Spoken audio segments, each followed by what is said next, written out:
They had come for folklore, for ghost stories. For university students, heads full of legends and bravado, determined to spend a night walking the moor where so many tales were said to live. It was meant to be fun, a paranormal pub crawl across haunted sites, Bloody Corner, the Chapel Track, Croquentor, and, if they lasted long enough, the ruins of Stoford House. They even had a plan to wrap up the night beside the Wibblestone, raising a toast to Hubba the Dane. They thought they were hunting shadows. They didn't know the shadows were hunting them. The first sign was at Bloody Corner.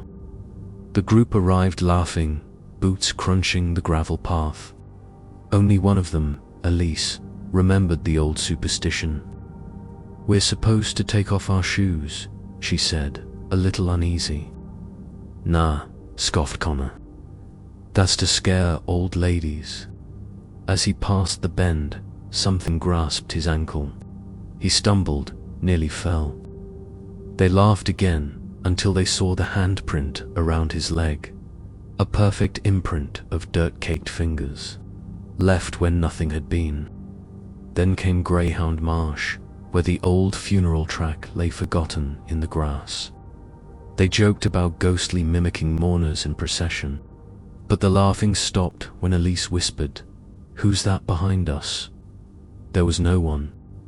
And yet, wet footprints had begun to appear beside theirs in the dew. Near midnight, they reached Croquentor. The wind howled unnaturally, though the air was still. The rocks seemed to glow faintly under the moonlight, and somewhere among them, something moved. A man, no, more like the shape of a man, grey as granite, eyes glowing like coals beneath a heavy brow. "Old Crocken," Tom muttered, swallowing hard. The figure raised a skeletal arm and pointed back the way they came. Then, the voice came, not from the figure, but all around them. "You do not belong here." They ran. At Stoford House, only the ruins remained, but the spirit had never left. As they passed what had once been the front step, Elise doubled over. "More rope," she gasped, and then louder, "More rope." She screamed as if something were trying to force its way through her lungs. Her eyes turned glassy. Tom pulled her back. Her skin felt like ice. Then they heard it.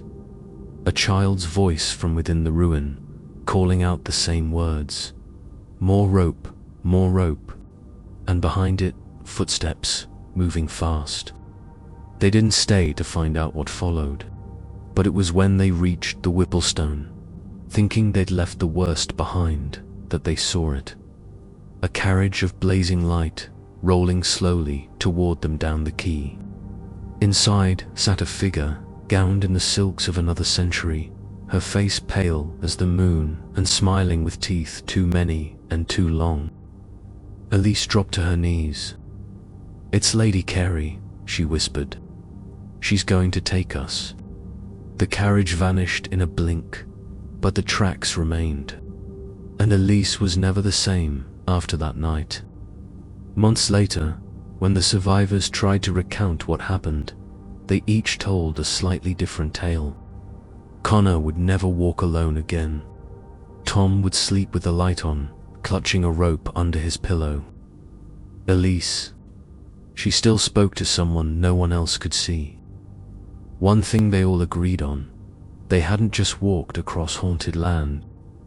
They had entered something ancient, something alive, and whatever had followed them out of that night had not gone back. Many thanks for treading this tale's dark path. If its chill gripped you, like, subscribe, and comment below.